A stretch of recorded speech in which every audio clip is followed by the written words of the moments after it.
Chapter 20 of Christianity in the Apostolic Age. Christianity in the Apostolic Age by George Purves. From Ephesus to Rome.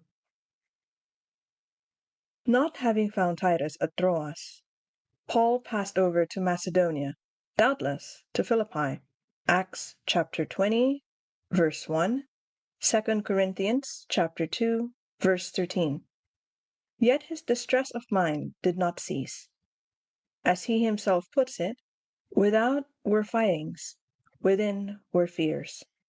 2 Corinthians chapter 7, verse 5. At last, comfort was restored by the arrival of Titus and the report which he brought. The Corinthians had obeyed their apostle and disciplined the offender, and the man himself was now filled with sorrow for his sin. 2 Corinthians chapter 2, verses 5 to 11. The majority, too, had with deep repentance vindicated themselves from apparent complicity in his sin and assured the apostle of their loyalty.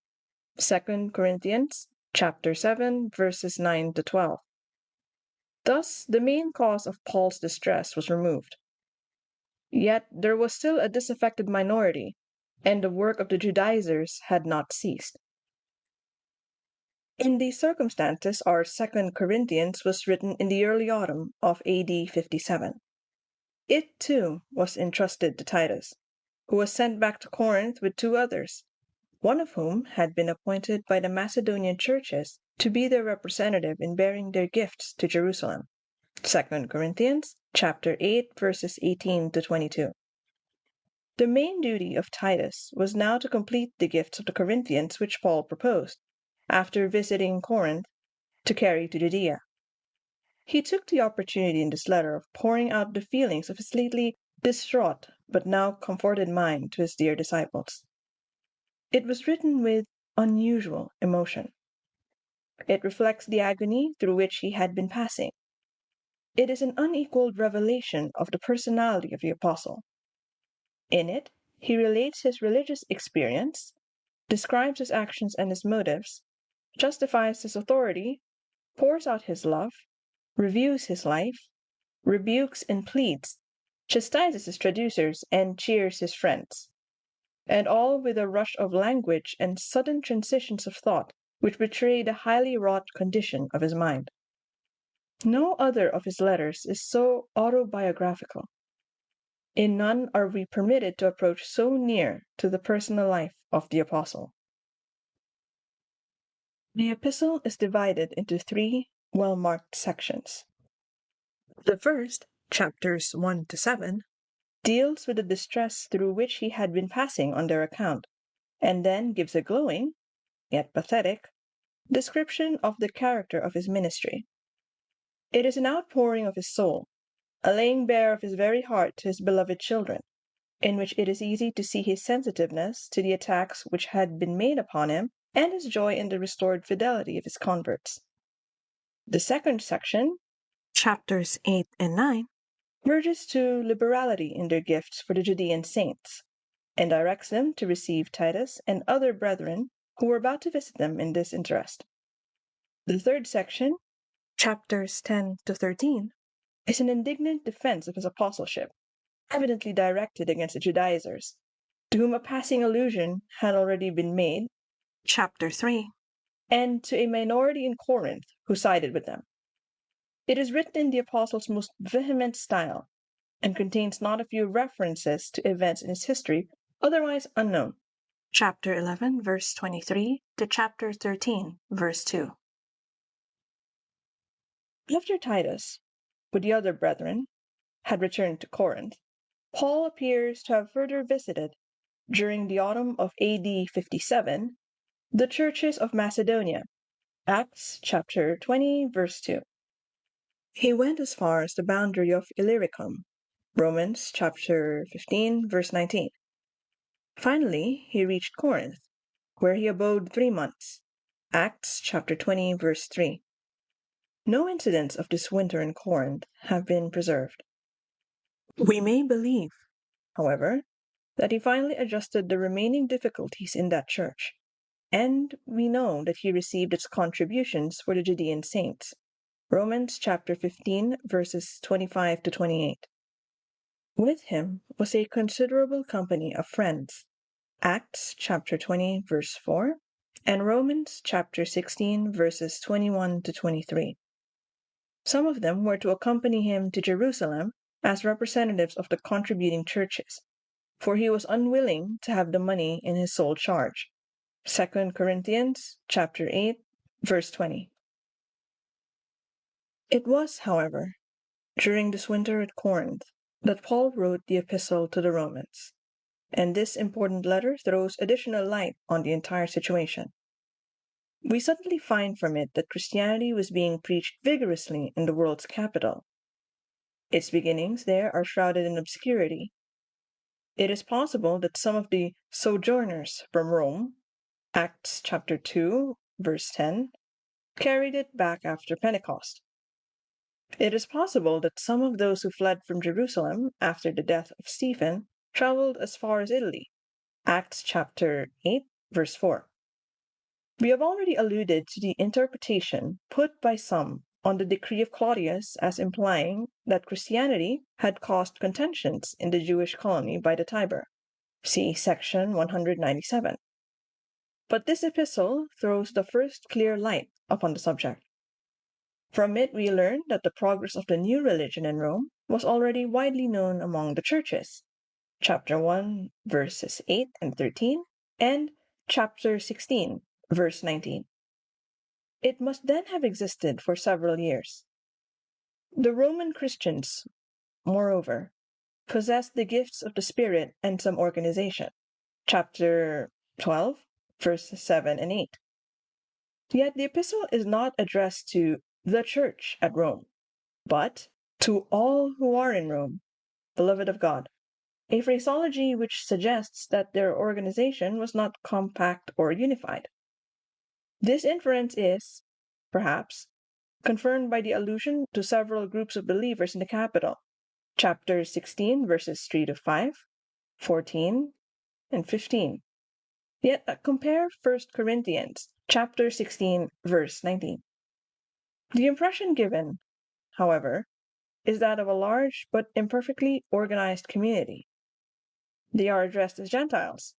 Chapters 1, verses 6 and 13, chapter 11, verses 13 and 30, chapter 15, verses 8 to 13, 15, and 16, and as trained in Pauline teaching, chapters 2, verse 16, 6, verses 17, and 14, verses 1 to 14. Yet evidently they included also not a few Jews. Chapter 2, verse 17 to chapter 3, verse 20. Chapter 14, verse 1. Chapter 15, verse 10. Chapter 16, verses 3, 7, and 11. The closing salutations are especially instructive and show that Paul had many friends in Rome. Some of them had worked with him elsewhere. Chapter 16, verses 3, 5 to 7, and 13. They had evidently gone to the capital from Pauline churches.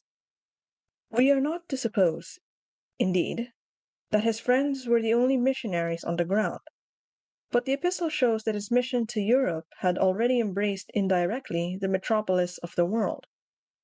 So far as our information goes, these friends of Paul were the founders of Roman Christianity. With this accords a contemptuous and evasive allusion to the Christians by the elders of the Jewish colony, when Paul afterwards addressed them. Acts chapter 28, verse 22. It is not surprising, therefore, that Paul wrote to the Christians of Rome, but his doing so when and as he did is highly significant. He had long wished to preach in Rome.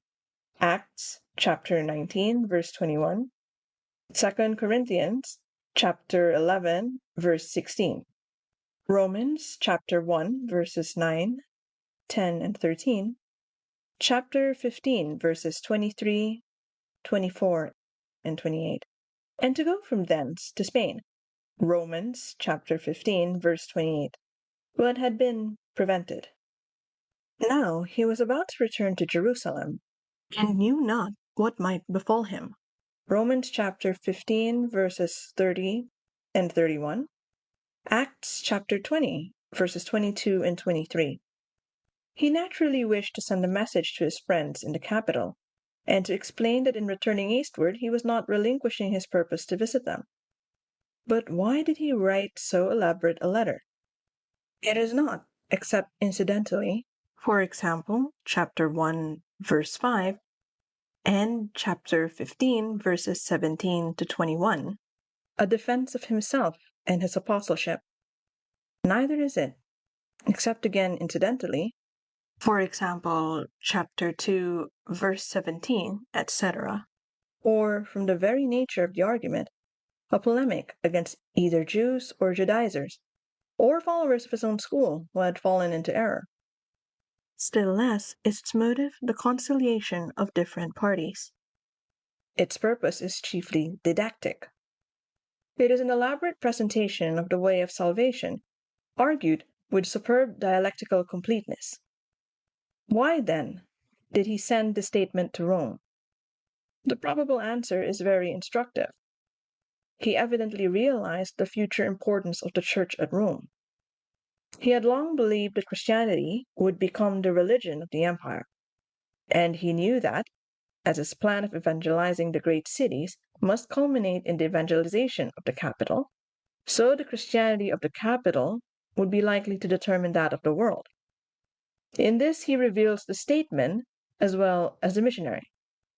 He knew further that his gospel would continue to be attacked, and that his Judaizing antagonists were following westward in his tracks. Already they had invaded Corinth.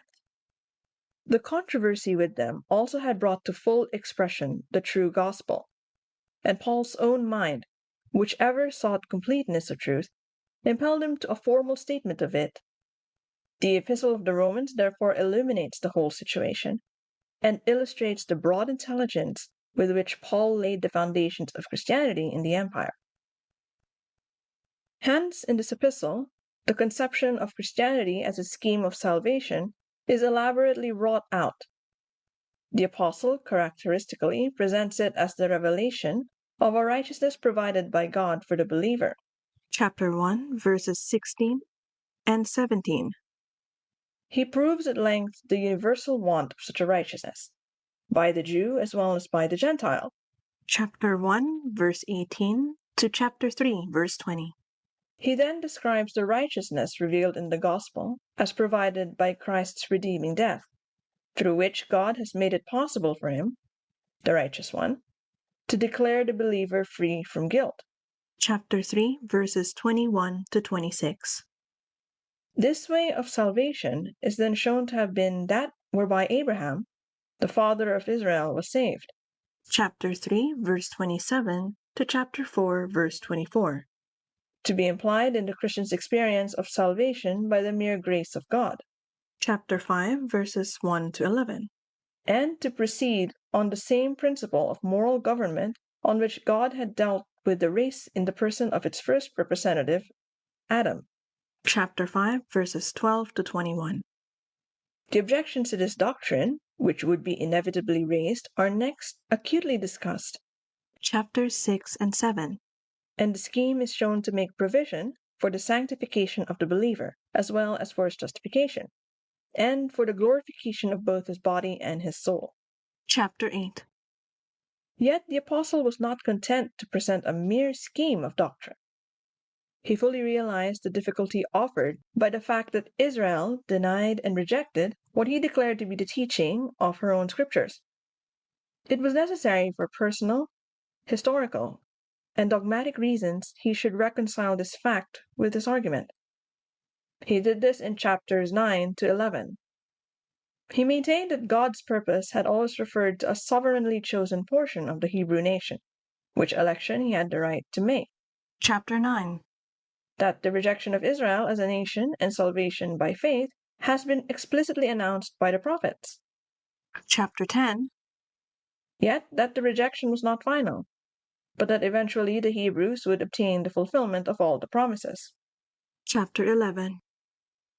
Thus, the scheme of salvation, revealed in Christianity, was adjusted to the historical situation. This epistle, then, is the monument of Pauline teaching concerning the way of salvation. All its doctrinal presuppositions are Hebrew. Its conception of God as the sovereign, holy, and omnipotent governor of the universe, of righteousness as his attribute and his requirement, of salvation through an imputed righteousness based on redemption, and of the relation of the race to Adam, are of Hebrew origin. The absence of Hellenic influence is sufficiently proved by its teaching the participation of the body in the benefits of redemption.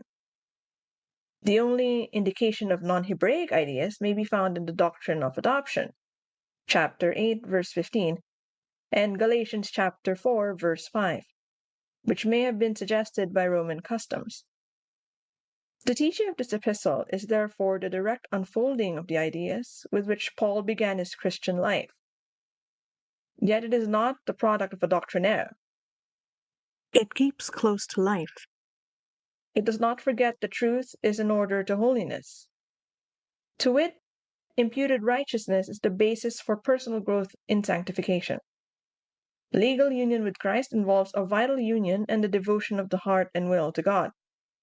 If the epistle to the Galatians is the Magna Carta of universal Christianity, the epistle to the Romans is its constitution. Here, the missionary and theologian gives his completest interpretation of the work of Jesus for the salvation of all who will believe. From Corinth, Paul and his companions set forth for Jerusalem in the spring of AD 58.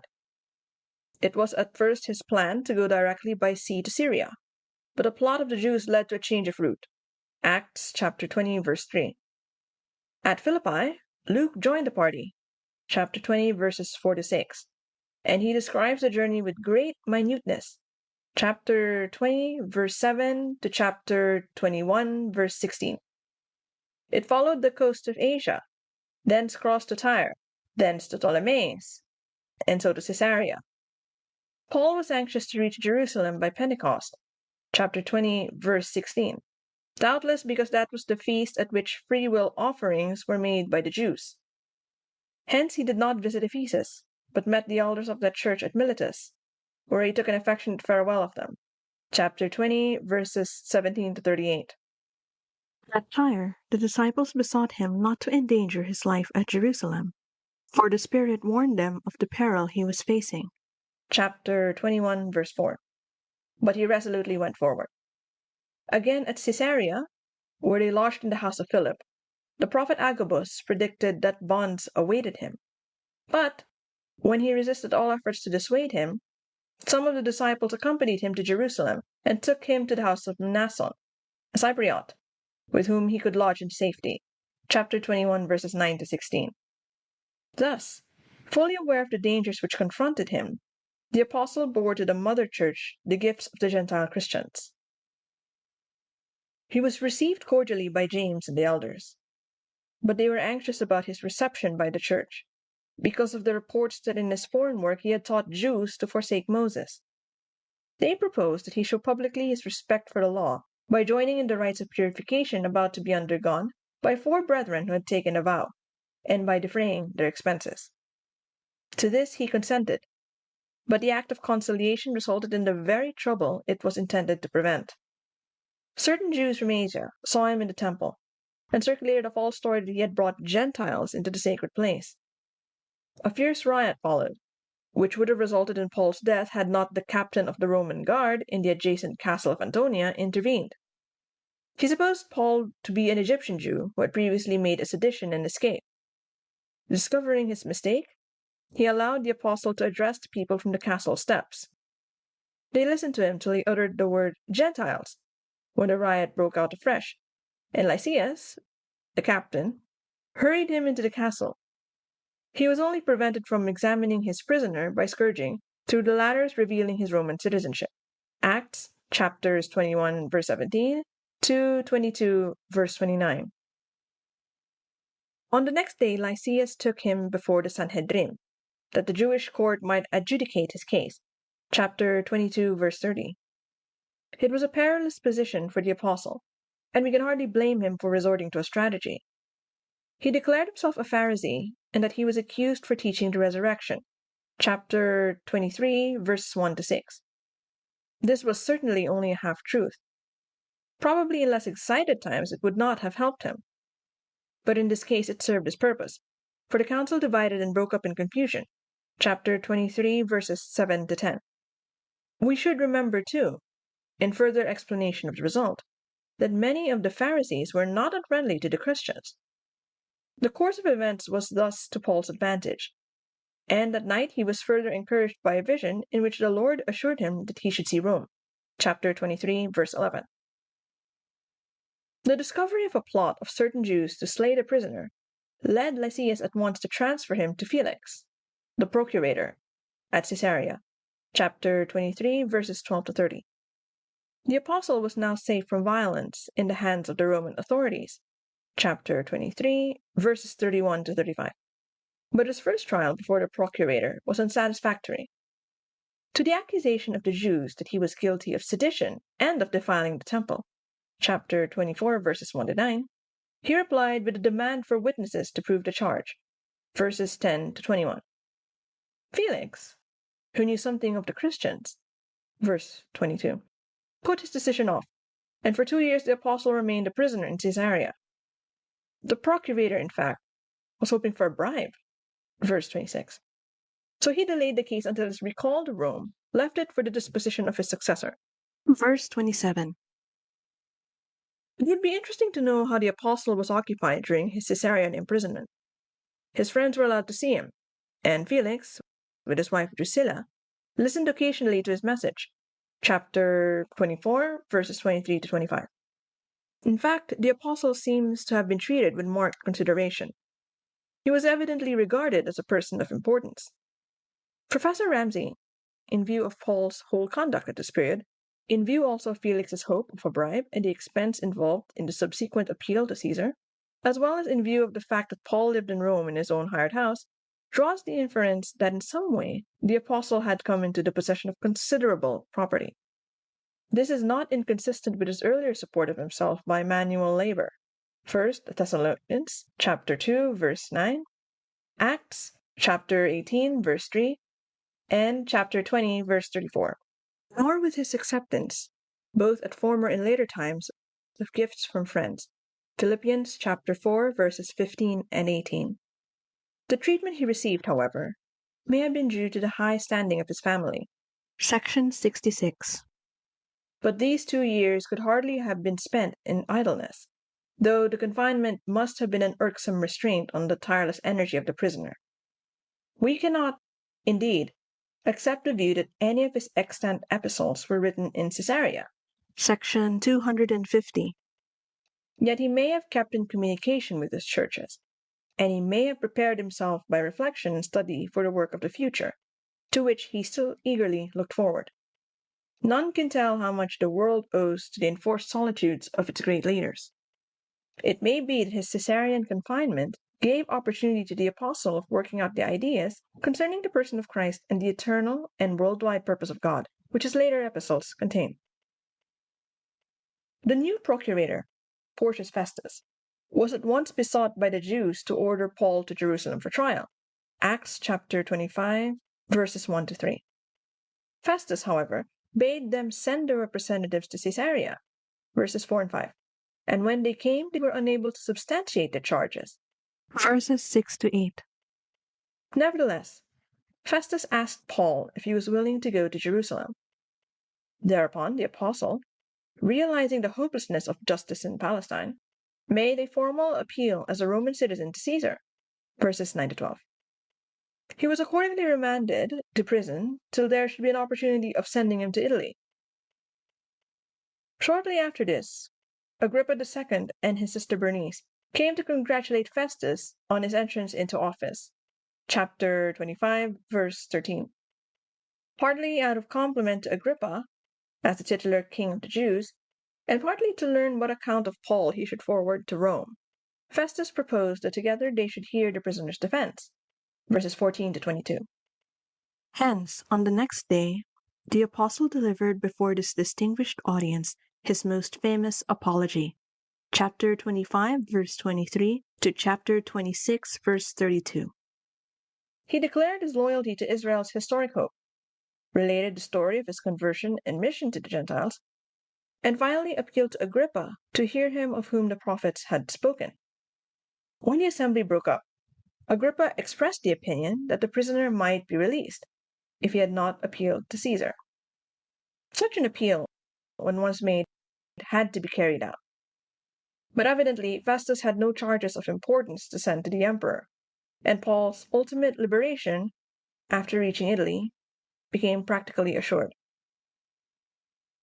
In the early autumn, AD 60, the apostle was sent to Rome with other prisoners, under the escort of Julius, a centurion of the Augustan cohort. Luke and Aristarchus of Thessalonica accompanied him. Professor Ramsay proposes the interesting conjecture that they secured passage as his slaves. Be that as it may, Luke has narrated the journey, Acts 27, verse 1 to chapter 28, verse 16, with a minuteness and picturesqueness which could only have come from an eyewitness. It is sufficient to say that the party sailed from Caesarea to Myra in Lycia. There they boarded an Alexandrian merchantman, perhaps a corn ship, bound for Italy. The voyage ended, after a fearful storm, in utter shipwreck on the island of Melita, now known as Malta, which lies about 60 miles south of Sicily. During the voyage, Paul was kindly treated, and even exerted marked influence on both the centurion and the crew. At Melita, too, he won by act and word the regard of the islanders. In the spring, AD 61, the party was placed on another Alexandrian ship, which had wintered at the island, and finally landed at Puteoli, a seaport of southwestern Italy.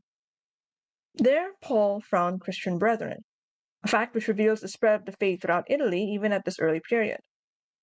A delay of 7 days made it possible for news of his arrival to reach Rome, so that at the market of Appius, 43 miles from the capital, and again at the Three Taverns, 10 miles farther on, delegations from the Roman Christians met him.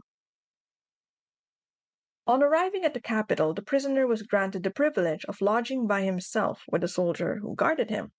Acts chapter 28, verse 16.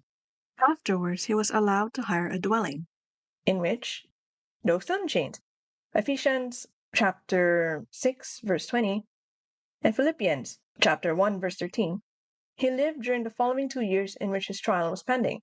Acts chapter 28, verses 30 and 31. A tradition preserved in the authorized version of the English Bible, Acts chapter 28, verse 16, states that the centurion delivered the prisoners to the captain of the guard. This has been generally supposed to refer to the prefect of the Praetorian Guard, who may have been the celebrated Purves. The revised version, however, with the best manuscripts, omits the statement. Yet the tradition may be itself correct. Professor Ramsay believes that Paul was turned over to the chief of a corps called Legiones Frumentari, whose task was mainly the superintendence of the grain supply, but who also performed police duty. To this corps, Julius is supposed to have belonged. But it is not at all clear that such a corps existed so early, and the best interpretation of Philippians chapter 1, verse 13 is that Paul was under the charge of the Praetorians. Thus the apostle found himself at last in the great city on which his thoughts had long been fixed, an ambassador in bonds. End of chapter 20.